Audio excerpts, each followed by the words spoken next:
اللہ رب العالمین نے تم پر مردار، خون، خنزیر کا گوشت حرام کیا ہے، اور اس چیز کو بھی حرام کیا ہے جسے غیر اللہ کے نام پر پکارا جائے، یا جس پر غیر اللہ کا نام پکارا جائے اسے بھی اللہ رب العالمین نے حرام کیا ہے۔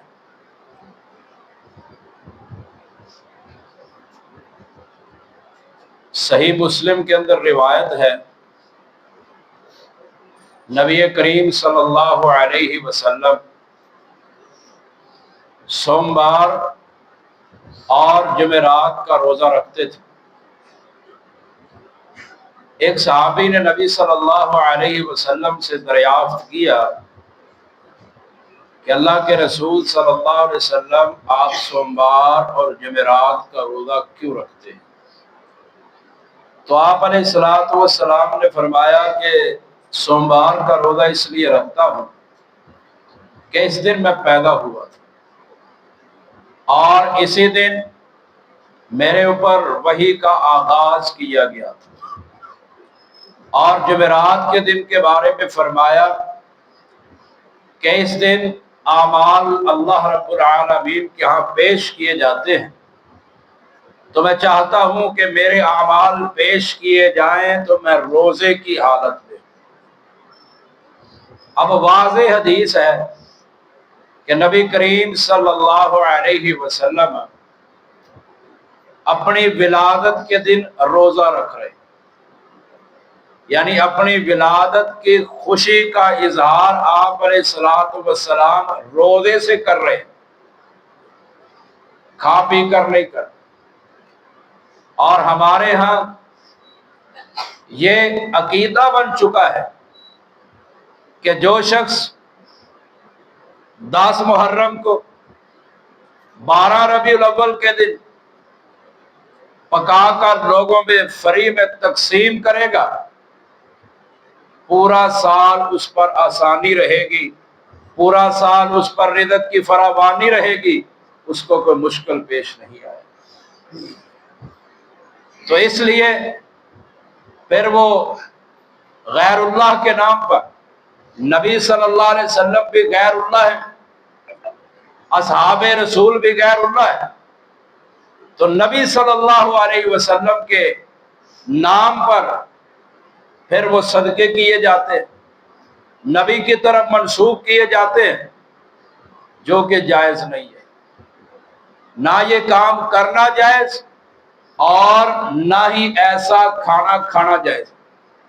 ابو داؤد کے اندر 3331 نمبر روایت ہے، ثابت بن ضحاک رضی اللہ تعالیٰ عنہ کہتے ہیں کہ نبی صلی اللہ علیہ وسلم کے پاس ایک بندہ آیا، اس نے کہا اے اللہ کے رسول صلی اللہ علیہ وسلم، میں نے اس بات کی نظر مانی ہے کہ میں بوانا مقام پر ایک اونٹ نہر کروں گا، ایک اونٹ نہر کرنے کی میں نے نظر مانی ہے بوانا مقام پر۔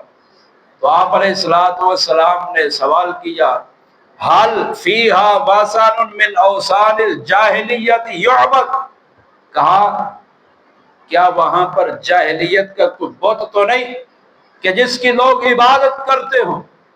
کہا نہیں اللہ کے رسول، وہاں پر جاہلیت کا بت نہیں ہے۔ یہ کیوں آپ علیہ السلام نے سوال کی؟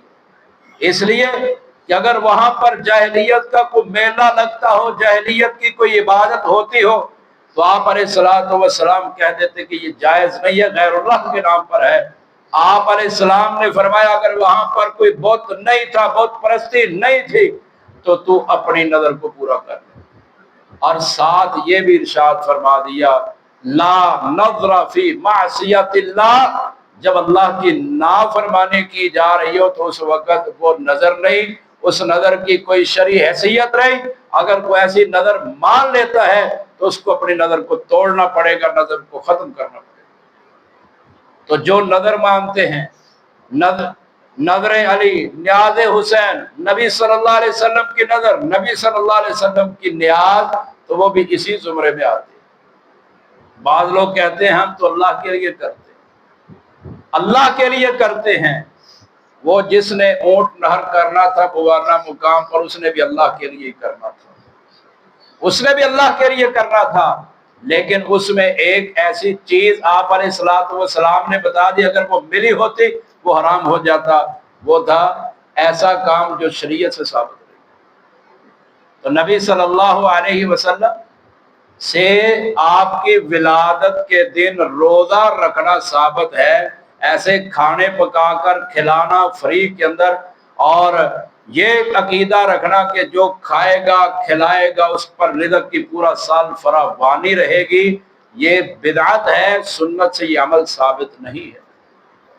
تو لہذا اس سے بچیں، اگر ایک دن میں فری کا کھانا مل رہا ہے تو اس کو نہ کھائیں، یہ جائز نہیں ہے، درست نہیں ہے۔ گلی محلے کے اندر ایک آدھا بندہ ایک گھر ایسا ہونا چاہیے کہ وہاں پر پتہ چلے کہ یہ اہل سنت کا گھر ہے، یہ نبی صلی اللہ علیہ وسلم سے محبت کرنے والوں کا گھر ہے۔ سعودی عرب کے اندر مدینہ یونیورسٹی کے بہت بڑے استاد ہیں الدکتور عبد الرزاق البدر حافظہ اللہ تعالی، وہ کہتے ہیں کہ مجھ سے ایک بندے نے سوال کیا، پچھلے سال کی بات، کہتے ہیں 12 ربیع الاول کا دن مدینے میں وہ تھا، میں بھی مدینے میں مسجد نبوی میں موجود، اس نے کہا کہ آپ مدینے میں میلاد کیوں نہیں مناتے؟ جشن عید میلاد النبی کی جہاں پر جھنڈیاں نظر نہیں آ رہی، یہاں پر تو زیادہ میلاد ہونا چاہیے، کیونکہ یہاں پر نبی صلی اللہ علیہ وسلم کی قبر ہے۔ تو کہتے ہیں میں نے اس کو کہا کہ اگر میں نے تجھے اس کا جواب دیا تو تو حیران رہ جائے گا کہ مدینے کے اندر میلاد کیوں نہیں منایا جاتا، عید میلاد النبی کا جشن کیوں نہیں ہوتا؟ تو کہا بتاؤ؟ کہنے لگے میں نے کہا کہ ہم میلاد مدینے میں نبی صلی اللہ علیہ وسلم کی محبت کی وجہ سے نہیں مناتے۔ اس نے کہا یہ کیسی محبت ہے؟ کہتے ہیں کہ یہ بدعت ہے، اور بدعت سے نبی صلی اللہ علیہ وسلم کو نفرت ہے۔ جس کام سے نبی کو نفرت ہو، امتی اگر اس کام سے نفرت کرے گا تو وہ حقیقی نبی صلی اللہ علیہ وسلم سے محبت کرنے والے۔ تو اپنے اندر حقیقی محبت، نبی صلی اللہ علیہ وسلم کی اطاعت کی، اتباع کی محبت پیدا کرنی چاہیے۔ اللہ تعالی ہمیں سمجھنے کی، عمل کرنے کی توفیق عطا فرمائے۔ اور ایک اعلان ہے ان طلبہ کے لیے جو ادھر رہائش رکھتے ہیں کہ آج ان کے لیے مدرسہ سے، مرکز سے باہر جانے کی اجازت نہیں ہے۔ آج سارا دن وہ مرکز کے اندر ہی رہیں گی۔ کوئی طالب علم جو ہے وہ اجازت کے بغیر، کوئی بھی طالب علم چاہے وہ تخصص کا ہے یا چھوٹی کلاسوں کا ہے، اجازت کے بغیر باہر نہیں جائے گا، کسی طالب علم کو چھٹی نہیں ہوگی۔ سبحانک اللہم ربنا و بحمدک اشہد ان لا الہ الا انت استغفرک و اتوب الیک۔